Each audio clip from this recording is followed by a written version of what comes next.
Yo lo mencionaba también en nuestros titulares porque el primer ministro de Groenlandia refutó las afirmaciones del presidente de Estados Unidos, Donald Trump, de que Estados Unidos podría tomar el control del territorio insular.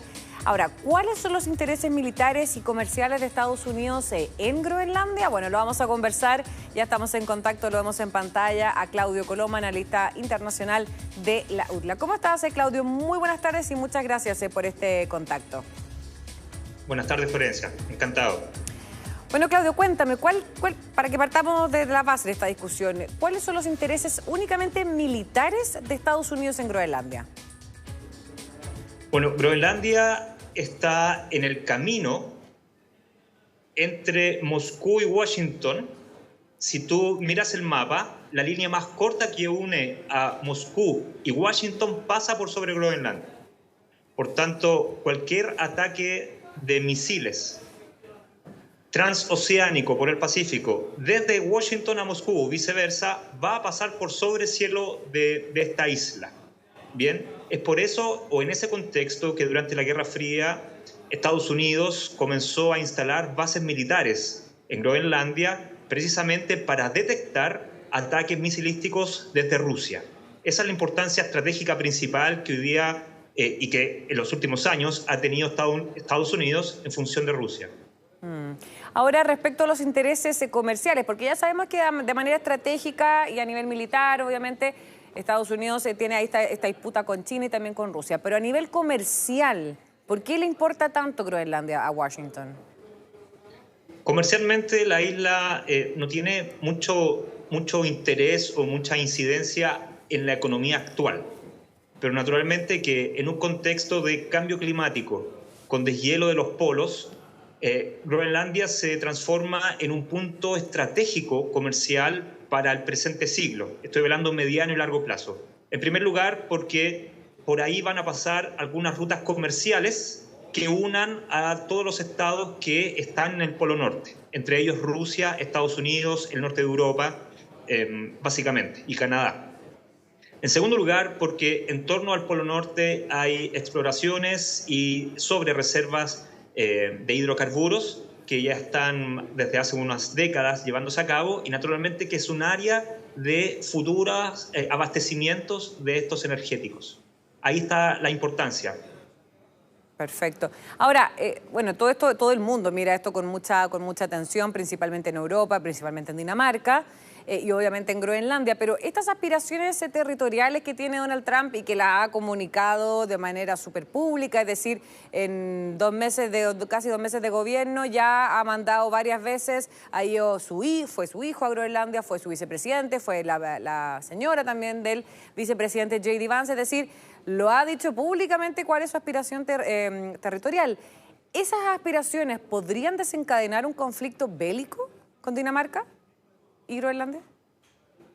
En las relaciones internacionales, Florencia, el conflicto y la guerra es siempre una posibilidad. No. Lo que hacemos desde el análisis internacional es asignar probabilidades de conflicto en el mediano, largo plazo, incluso en el corto plazo.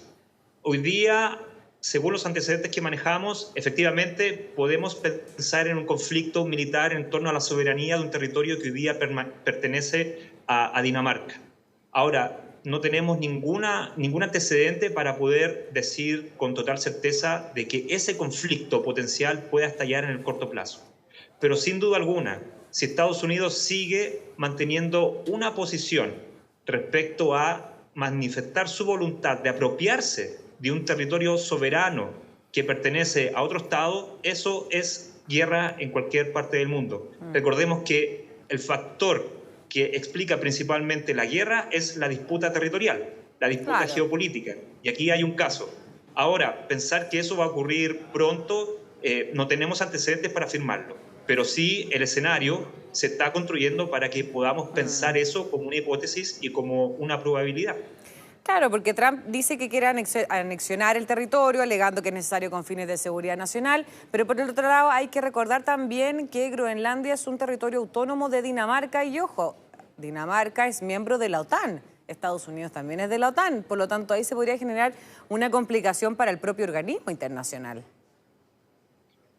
Pero son complicaciones que no no afectaría mucho la voluntad de un Estado por defender su soberanía o por ampliar su soberanía, para explicar o graficar el antagonismo danés-estadounidense en este momento.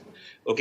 Porque Ya. lo que mandata la OTAN y lo que condiciona a la OTAN principalmente está en función de su artículo número 5, que es la solidaridad y la asistencia en el emprendimiento bélico ante un ataque de uno de los miembros de la OTAN.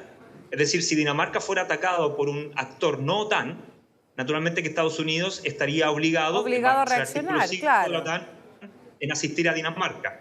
Bien, ahora, una confrontación entre dos estados de la OTAN no está regulado por Claro. la organización, por tanto no habría impedimento y no habría contradicción. Es algo que se podría dar.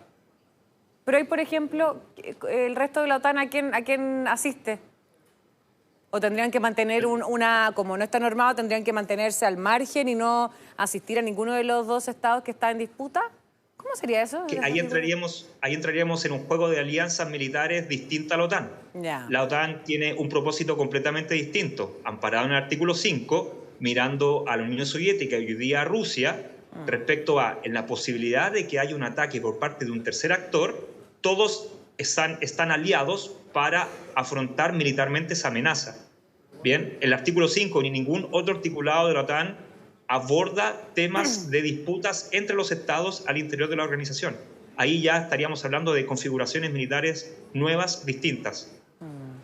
Ahora, otra cosa que a mí me llama la atención, Claudio, es que Donald Trump hizo un llamado, o que tenía la intención de convocar básicamente o casi que un plebiscito para los ciudadanos de Groenlandia, y que ellos decidieran si querían ser parte de Estados Unidos, anexarse a Estados Unidos, o querían seguir siendo parte de un territorio autónomo, pero obviamente que depende también de Dinamarca. ¿Eso se puede?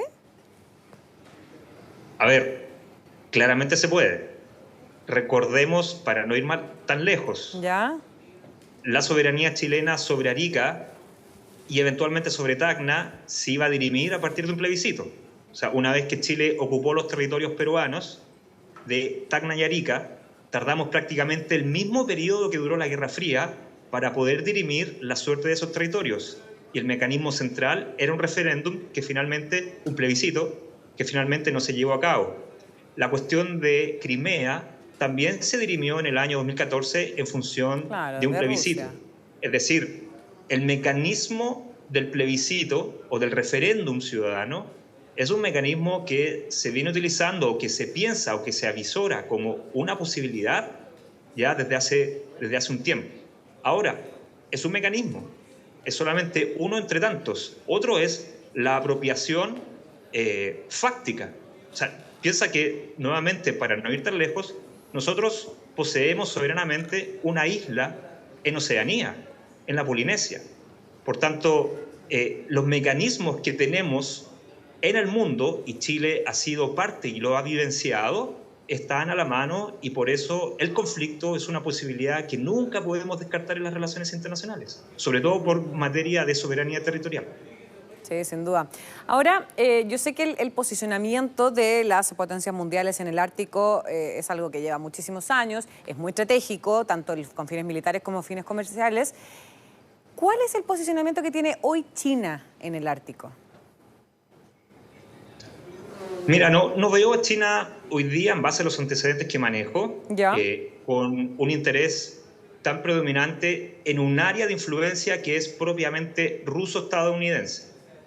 Bien, y en menor medida Dinamarca a través de su proyección estratégica que tiene con la isla de Groenlandia. Bien, China por lo menos la veo mucho más interesada en la Antártica, donde nosotros tenemos intereses soberanos, o reclamaciones soberanas. Somos parte del Tratado Antártico.